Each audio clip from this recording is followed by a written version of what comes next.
Hello? Hello? Is anyone out there? Yeah, we're just going to start talking in the microphone. Hopefully everything's being picked up and sounds okay.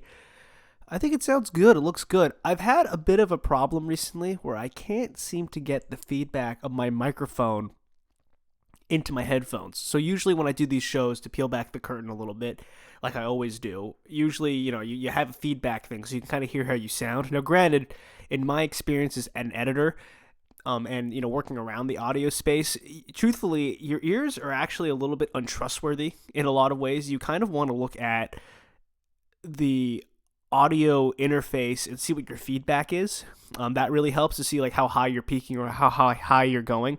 That's actually the best way to, I think, manage sound input. Your ears are kind of misleading, like I said, because if you're turning up the gain for your earphones, you might sound a lot better, but in reality, the mic's not picking up as much volume. So technically speaking, I don't really need these headphones on my head, but it makes me feel a lot more professional. But G'day. Hello. Hope everyone's doing well. this is episode 4 of the Lonely Cast. That's the show where it's just me, Nick. We talk about a variety of subjects, and it's also my journey of finding employment. I want to be a better job hire candidate, so I'm recording this show, working on my editing skills, music skills, mixing skills, and I think, I can hopefully use that in the interviewing process. It's good to be back. Good to be back on the air. Or not back on the air. I do radio, so I guess you would say back on the air, but in reality, this is just, pre-recorded podcasting stuff. But we're on, episode 4. As always, we're going to dive into some Nick news. That's the stories I pick. That doesn't always mean the most groundbreaking or important news. It's just stuff that I feel either I have the capacity to talk about or that I feel is just interesting to discuss.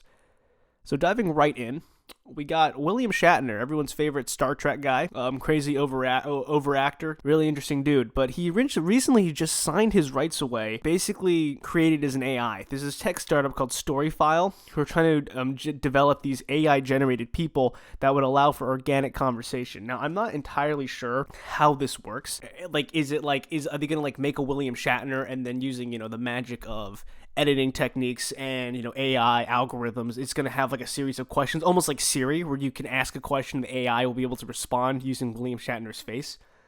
It is kind of an ethical question in Hollywood that's being developing. This is the main reason I wanted to talk about this story, is how much of an actor is themselves and how much of the right to an actor can you use. Like, for example, if an actor is the face of Diet Pepsi, they're not allowed to be the face of Coca-Cola because they're rivals, right? So technically speaking, in a weird way, Pepsi owns the rights to that actor's face. And we're already seeing some stuff like this happening. I know in Star Wars, for example, one of the old elderly actors passed away, and they used the likeness and voice archive to recreate this character.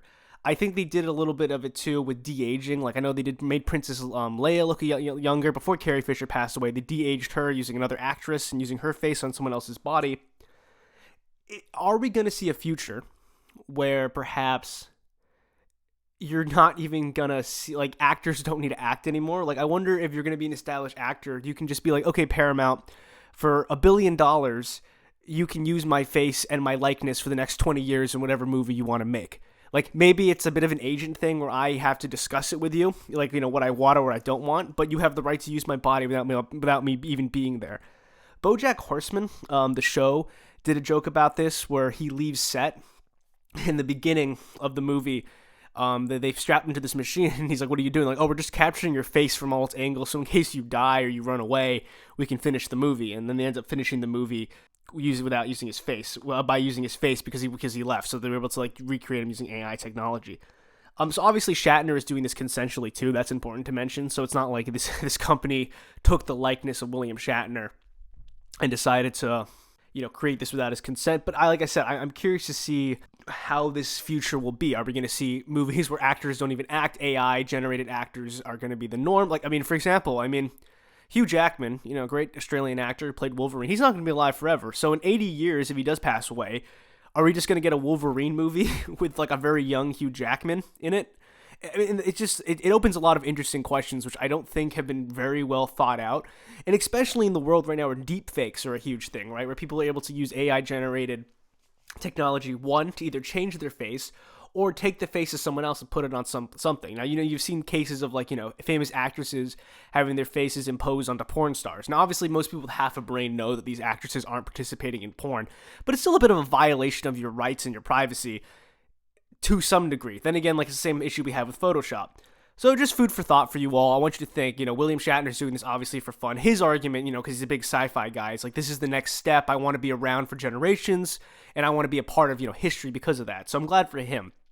But just think about it. AI stuff, getting your face taken off, good, bad, think about it. Who knows? All right, the next story, Bob Odenkirk. You might know him as the guy from Better Call Saul or the lawyer Saul Goodman from Breaking Bad. Also a guy with a very extensive comedy background, which I was not aware of. Like I said, I'm one of the casuals. I knew him from Better Call Saul and Breaking Bad. He just has started a new action movie called Nobody, in which he is a typical rampage movie, kind of unassuming guy in his 50s, family gets attacked, and he goes on a bit of a rampage. But good for him, he spent the last 2 years leading up to this film getting into shape. Now, not like Hollywood Chris Evans shape where he was shredded, but he basically trained for I think about 45 minutes a day, and then once rolling started, he was doing 2 hours a day, doing martial arts training, so he could do his own stunts. I think this is a solid move on his behalf. For those of you who don't know, with the rise of martial arts movies becoming really big in action films, John Wick, I think, like I said, is kind of the catalyst for this one. When you see an actor doing his own martial arts, now not stunts, because actors have been doing their own stunts for a while. Tom Cruise is kind of the living embodiment of that. But when you see a martial arts film where the actors actually know how to fight, it just looks so much better and more organic than it would if it was using a stunt double, because there's a lot of these random cuts, so you have to throw a punch, but then you have to cut it before that person gets hit, so the stunt double then can grab the person and throw them. So when you do your own stunts, it just looks a lot better and more organic. If you want to see what I'm talking about, please check out either John Wick with Keanu Reeves, any of those films, The Raid, Indonesian fight film, fantastic, 1 or 2, great choreography. Or any Jackie Chan film. I love Police Story, Rumble in the Bronx, The Medallion, but any of his films, really, it's just incredible fight choreography where there's no hard cuts. Everything is just organic. And it's basically real performance fighting, because there's no, they're all doing it together. There's not, like I said, these hard cuts where you're putting actors in. And it's interesting learning about fight choreo, especially with Jackie Chan. A little bit of trivia as I deviate, but he actually travels with his own crew. So I think when you hire Jackie Chan, you also hire 25 of his guys who kind of sit down with you and they help discuss how a fight scene would work. So it's a really cool and organic way of doing fight scenes. But yeah, check out, I'm really excited to watch Nobody. I think it's coming out in theaters soon. And obviously, me being not in the States at the moment, I don't know if the movie theaters are even open, but I'd like to see Nobody. But my point being is, if you're doing your own stunts, even better. And I'm happy for Bob Odenkirk for getting into shape to do stunts and do his own action scenes to make everything look better. Good for him, and I appreciate it if you're listening to this show. I doubt it, but, one can only dream. So our kind of next story is a bit of an interesting one. So I think I've been following this whole news trend for a while, right? I'm big into film. I love film history. I love learning about film distribution. I'm a bit of a novice in it, but I like talking about it. And we've been talking about the delaying of films because of COVID-19. Specifically, with movies being delayed, what will be the new norm? Are we just going to see all movies being released straight on VOD, or will we see films having a simultaneous release? Leading into this, Godzilla vs. King Kong has just come out, and it's doing very well. It's accumulated about $161 million, making it one of the highest grossing films of 2021. At the time of this recording, I think it's number 3. There's 2 Chinese films, Hong Kong Chinese films, that are on the 1 and 2 spot. But the film's doing well. Had a great opening weekend. It's the last competitor of this was Wonder Woman's 1984, which I believe had a slightly weaker opening, but that was back in December. What I'm not noticing, a lot of reporters say, though, and I think this is just worth noting, I'm not saying King Kong vs. Godzilla is a bad movie. And in fact, I think it's going to be a very entertaining and fun movie. I think that's what the reviews have been saying. But it does have the advantage over Wonder Woman and these other films that came up before, that COVID, for better or for worse, in the U.S. is loosening a little bit. In terms of more movie theaters are being open, more restrictions are being lifted, and because of that, more people are going out or feel more comfortable going out to the cinema. And I think that's the reason why, King Kong versus Godzilla is just doing well. It's because, if you look at when Wonder Woman came out in December, things were a lot more locked down than they are, at the time of recording in April. So is the Godzilla versus Kong, the revolutionary film of the decade? No, I just think it has these loose restrictions working for it. But I will add, I'm very happy that a movie is doing well. You know me, I love movie theaters. One of my favorite places to go. Not the best for a first date, but like a third or fourth date where you're kind of comfortable with each other and you just want to have some time to kill. I love the movie theaters. I love going with my friends, family, like I said, partners. Best thing you can do. It also is comforting for me to see that film studios still also have faith in theaters. Now, we've discussed this before. It's faith in theaters in the sense that it's a lot of greed or it's wanting to make money. You can make a lot more money having a film out in theaters than direct on VOD, because on VOD there's less factors you can control, less people returning to watch a movie if you can just get it in the comfort of your own home. And, we are starting to see a bit of this hybrid rollout release. So, for example, DC, I don't know if it's owned by HBO, but they have the licensing for a lot of the DC stuff, and Godzilla vs. Kong's also under this umbrella. So you're seeing some films being released both in theaters and also directly on VOD on HBO Max. So Godzilla vs. Kong and Wonder Woman both did this, where they released at the same time. So if you don't have an HBO subscription, you can go see the film in theaters. Or if you have HBO Max, you can just watch the film at the comfort of your own home. You're also seeing a bit of this weird loosening of the of the film release. So it used to be back in the day that you would release a film in theaters. I think it's like a month and a half. I don't know the exact number. And then it would come out on VOD, DVD, and you make some more money that way.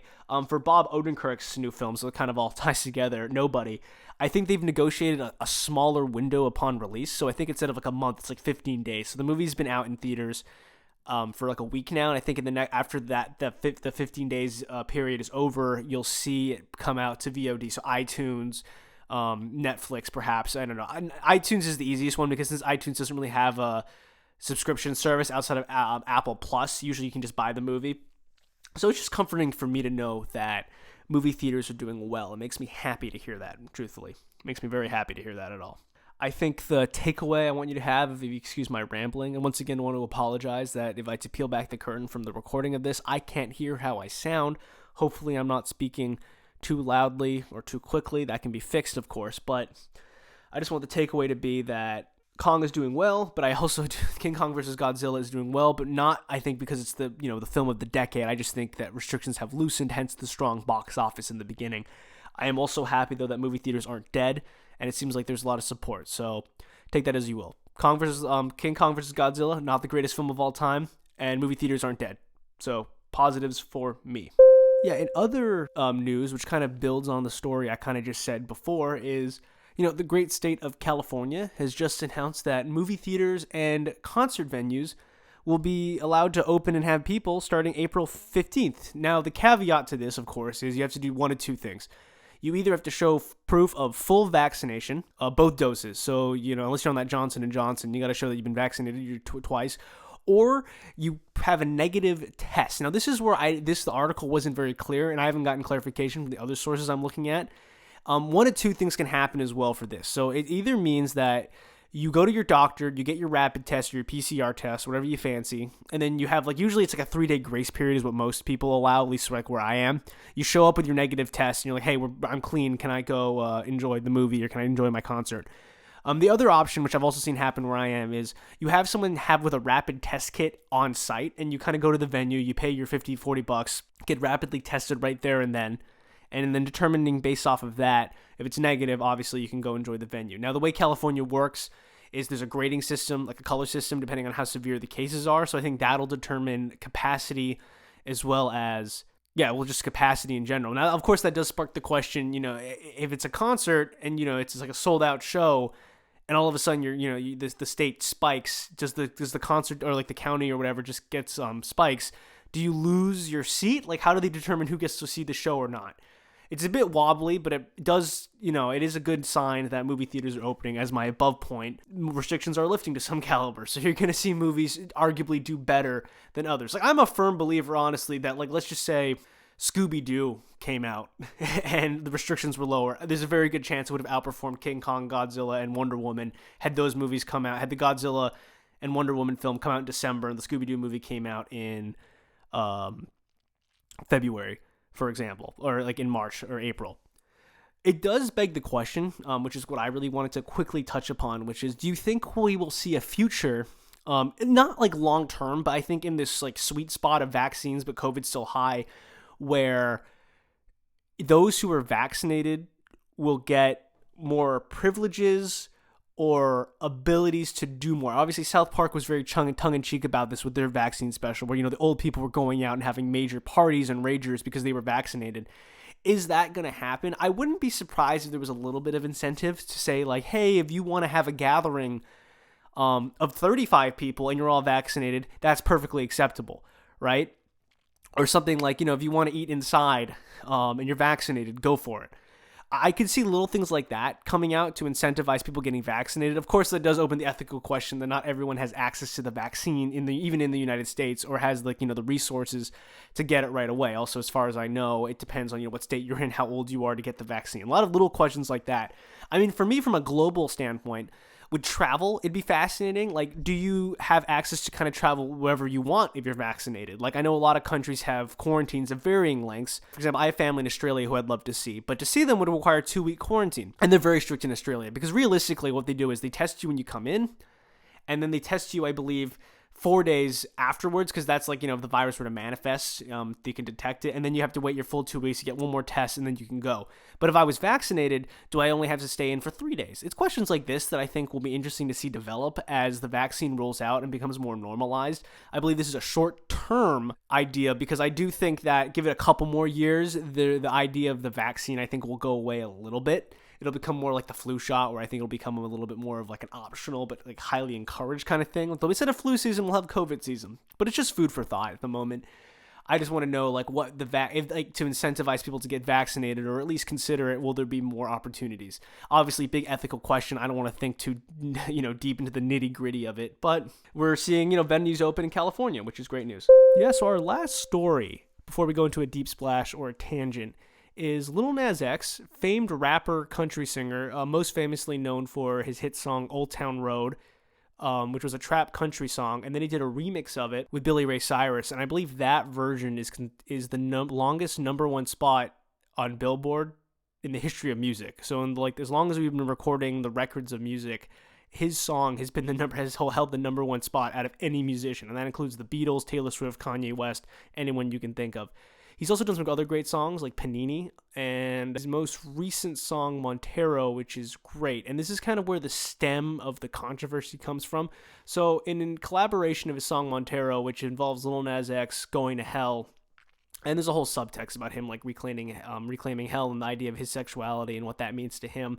We'll kind of cover, that's not super important to the story, but we'll kind of circle back to that.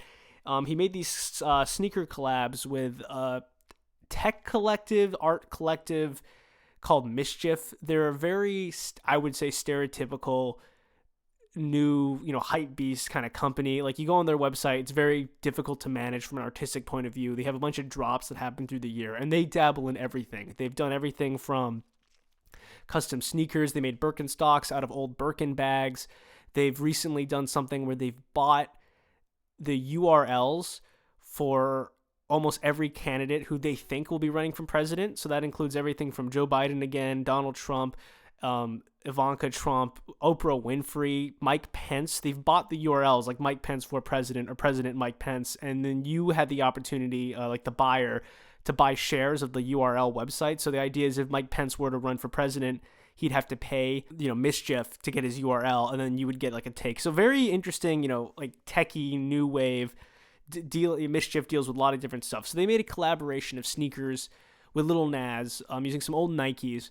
Very cool looking, black, red. There's like a Bible verse on it. It's got a drop of human blood.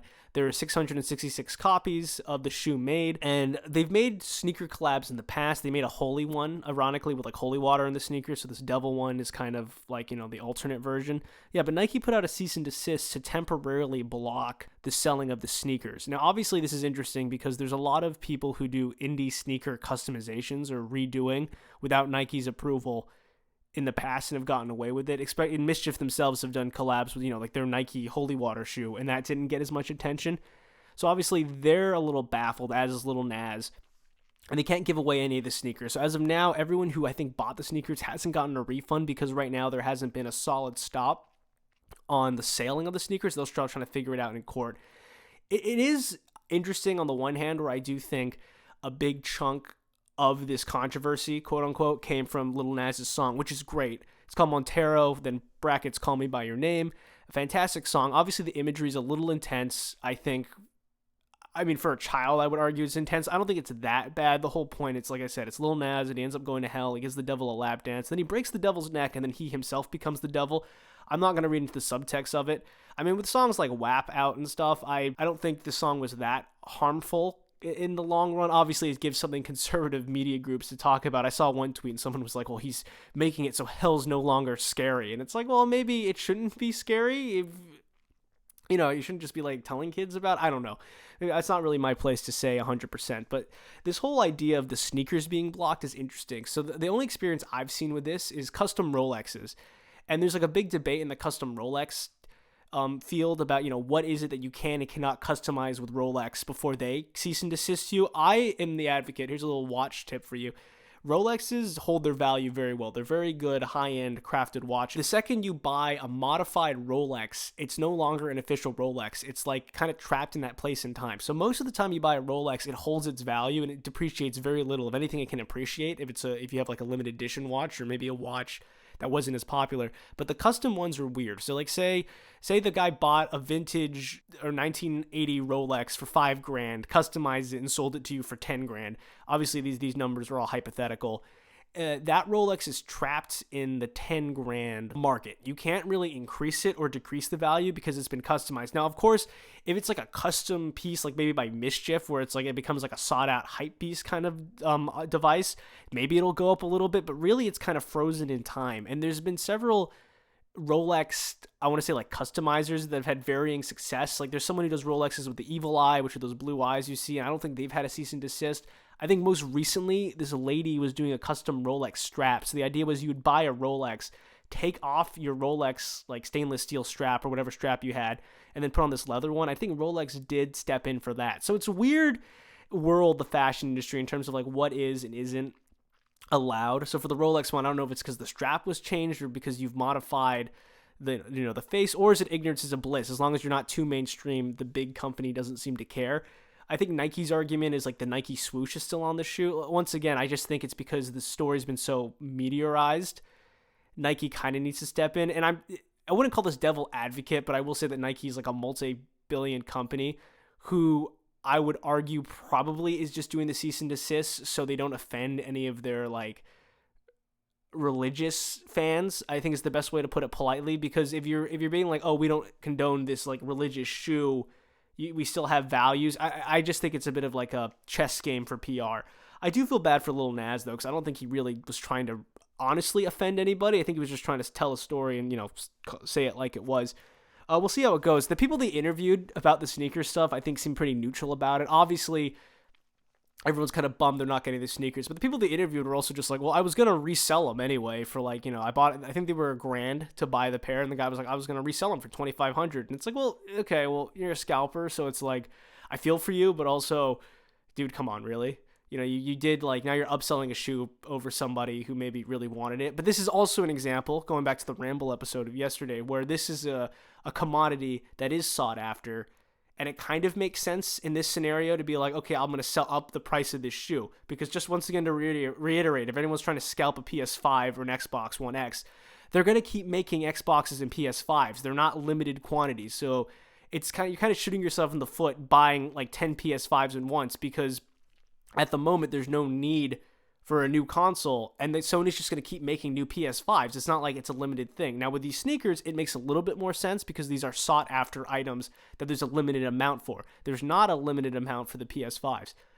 But yeah, Lil Nas, Montero, check out the song. I think it bangs. It's very good. And the sneaker controversy, let me all know what you think. I'm on the fence about it. I get it in like the corporate world, which maybe isn't the fair stance of, yeah, you are kind of violating the image, or I don't know, the terms of contract. It's so weird. I mean, another like quick tangent I'll give you is a lot of people don't seem to know this, but if I'm not mistaken, like buying a DVD or buying a video game is actually very similar, where it's like you don't own that piece of media. Like the nitty gritty of buying a video game or a movie is almost like you own the license to play the game. Like you paid a fee to have access to it, but you're not technically allowed, unless specified in the customer service. I'm taking like a very big picture idea. I don't think you're allowed to customize it. And that's like how video games are able to be like, you can't make custom mods of our games because you don't have the like legal right to do so. You have the right to play it, but not the right to modify it. And it's the same with movies, where if you buy a DVD and decide to like, upload it or like, well, we don't really do old school like Chinatown DVDs anymore, but like, if you were to like pirate it or like upload it, you're also still in violation, because even though you paid for the movie, you don't have the right to like distribute it. That is also another argument too, wherever, I mean, we're going down this whole rabbit hole. What I've always thought, where if I've bought something once, I feel like there needs to be a system in place where you can get it again for free. You're starting to see it with some video games where, I don't know if Overwatch does it, but you can buy a game, for example, on the Xbox, and you'll also get it on the PS4. I think that's a baller move. Like, to be like, okay, well, if you bought the game once, we're just going to assume if you get a new console, you'll play it again. I hope that's a trend that becomes a thing, where it's like, you buy the game once and all of a sudden you can own it on like the next console over, because it's kind of the same game. So it's like, why should you have to pay for it twice? Obviously, I'm not an expert on like the marketing of that, but that's just food for thought. But to circle back, got a little off track. I hope the sneaker situation gets resolved. I think it will. My 2 cents on the matter is, Lil Nas is either going to bite the bullet and just give the sneakers out for free, just say F you to Nike. I can see that happening. Or I'll see just people, because people paid for it already. So if people paid for it, I don't see Mischief giving the money back personally. I don't like, so I see this resolving in a more positive way. But yeah, just food for thought. Let me know what you think. All right, our last story for today. This is actually kind of a breaking news segment that usually doesn't happen. So for context, usually I have the stories lined up on Word doc that I kind of read as like a makeshift prompter as a record through my computer, and I hope that the fan doesn't get too loud because the little guy's working so hard, and all of a sudden he heats up. But yeah, this just kind of came on, and I was like, I'll add this in as the last little like news story, and I think then we'll wrap up the episode 4 in the store. But yeah, so as everyone, I said, Godzilla versus Kong came out. This is like, a lot of these stories are tying back to Godzilla and Kong. I'm really enjoying the continuity of this. This is not planned either. It just all worked out that way. But Godzilla vs. Kong is owned by Legendary Entertainment Productions, which are owned by both Universal and Warner Brothers. And once again, this is a very bit of an interesting story. So there was a time where everyone wanted to be Marvel, right? That was a big, Marvel was like, oh, we made these movies, and we then were able to tie them all together and make mega movies together, a la the Avengers, right? Now I'll be interested to see how Marvel does post that. It seems like they don't really have a big Marvel's Avenger movie planned since Endgame. So, but every film production studio that had an action franchise at some point was kind of like, we should do this. So obviously, Justice League was the example for DC. It was mediocre at best. But also one that slept on a lot more, and I'll go very loosely over this, but it's called the Dooku, which is the Dark Universe. And the idea was using all of Universal's monster films to make like one big epic monster film. So the idea was, I think they made Dracula Untold, which I have not seen a lot of these movies, but I just know they weren't great. Then there was Tom Cruise's The Mummy, if everyone remembers that, the remake of the much better Brendan Fraser films. But they had those movies come out, and I think that was supposed to that was introducing characters like Jekyll and Hyde and other monster characters. And there was going to be a horror movie called The Invisible Man with Johnny Depp, and I don't know if that's the same Invisible Man that was the horror movie that came out, but there's going to be an Invisible Man film, and I think a couple more. And the idea was these characters would blend together, and they'd be like the Dooku, the Dark Universe, and they'd have like a big monster film. Obviously, that kind of fell through, and it looks like, as I said before, Godzilla vs. Kong is our last monster film, but fans are petitioning now to see if they can get more monster films. So I think what the hashtag was something on the lines of like, continue the Monsterverse, and that was trending, and Legendary Pictures even made a comment being like, oh, we're noticing. It's interesting. I think ever since the release of the Snyder Cut, maybe there's a chance that we might get films continued, or at least it's a way of showing there's a market for these films. It'd be interesting to know what you all think about this, because I don't think I want every movie to have a major re-release. Like, I know there's rumors that apparently Quentin Tarantino has a 20-hour cut of Once Upon a Time in Hollywood based on all his footage. I don't know if I want that. That's a good Blu-ray feature, but do I want that as a whole movie? An interesting one, which I've heard whisper around, which could be quite good. So way back when, if anyone remembers the Han Solo standalone film, I think it was a very mediocre. That was my reaction. As someone who's not a huge Star Wars fan, I thought it wasn't great. It wasn't bad. I didn't think I wanted my money back. I enjoyed it. I think I saw it with my roommate and my girlfriend at the time, and it was fine. I think we all had a good time with it. But that was originally directed by Phil Lord and Chris Miller. If everyone should know, I know them from Clone High, but more importantly, everyone should know them from the Lego Movie, as well as, not Son of Zorn, but that's not a very good one. Oh, and then also, of course, Into the Spider-Verse. So they're very talented director and writer duo, but they were directing the Han Solo movie, and I believe they wrote some of it. But Disney and LucasArts Pictures thought the movie was too funny. So Phil Lord and Chris Miller, I don't know if they were fired, but they definitely stepped down from the project, and Ron Howard came in to finish it. And that's another, actually more closer to Justice League, where I think, minus all the, allegations against, Joss Whedon versus Ron Howard, but there was this big argument over, what would the Phil Lord and Chris Miller take look like, because Disney thought it was too lighthearted. But also, I have to also say that it's a little bit on Disney. You hire guys who are very good at comedy, right, and like kind of wacky humor, and I think they would have done a good job with the Han Solo plot if it was done correctly, and that's another example of director interference. So I'd be interested to see a cut of that. I doubt we'll see that, especially with I think Disney's kind of not washed its hands of Star Wars, but I think the major movies are done. So I think we have some spin-off TV shows and obviously The Mandalorian. But I don't know if we're going to see a big Star Wars film in a while. And then apparently there's also an R-rated Mrs. Doubtfire cut. I've never seen Mrs. Doubtfire. I know of the plot. Not sure if I want that, but it's out there. So let me know what y'all think. Do you think we should be doing more reboots and reshoots of movies? I mean, this has kind of always existed. People seem to forget that back in the day, and by back in the day, I mean like 5 years ago, you'd have like Blu-ray cuts. So which would be like longer, extended cuts. Lord of the Rings did this, right? Where I think the theatrical films are 2 hours, but then you get like the extended version. Each film is like 4 hours.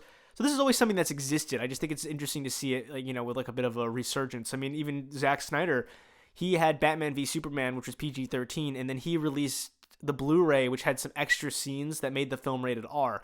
So this has all been done before, but obviously it seems to be a bit of a rebirth of people wanting more film, which I think I think overall it could be interesting to see if the fans show that they want this content, and then will the producers deliver. I see a lot of parallels with the video game industry, for better or for worse, and how back in the day a game would come out and it was done. You wouldn't really get any updates for it or anything. But now with everything connected online, you get a game coming out and the developers can update it, add more content, and you could buy more content. We'll get into we will not get into the nitty-gritty of what's good and what's bad about that system, but that's how video games are now. A game can come out and it can be vastly different from how it was upon release to when it stops getting updated. And are we going to see that now with movies, where it almost seems like we're going to get one version of a movie and we could have a future where we'll get like 3 other versions of a movie? I mean, we talked about Lil Nas X. He popularized the remix, right? So we got, I think 3 versions of Old Town Road. It was his version, then one version with Billy Ray Cyrus, which I think is the most popular one. Then he did one with like Young Thug and the Yodeling Kid, Panini. He did a remix with DaBaby. So, I mean, we're seeing this almost like this resurgence of remixing and updating original content. Fascinating stuff. And that will conclude our final our final news story of the Lonely Cast for today. I hope you all enjoyed the content. As always, I will do my best to try to keep this more semi-regular and not as infrequent. I'm currently recording in Pro Tools, which is really exciting. I think I'm getting the hang of it slowly, which is a plus. Obviously, using it in the studio is much different. But, baby steps. Hope you're all doing well, and let me know if you want to hear any, stories that maybe I missed or that could be interesting. But thanks again. Much love, much appreciation. Hope you all have a good one.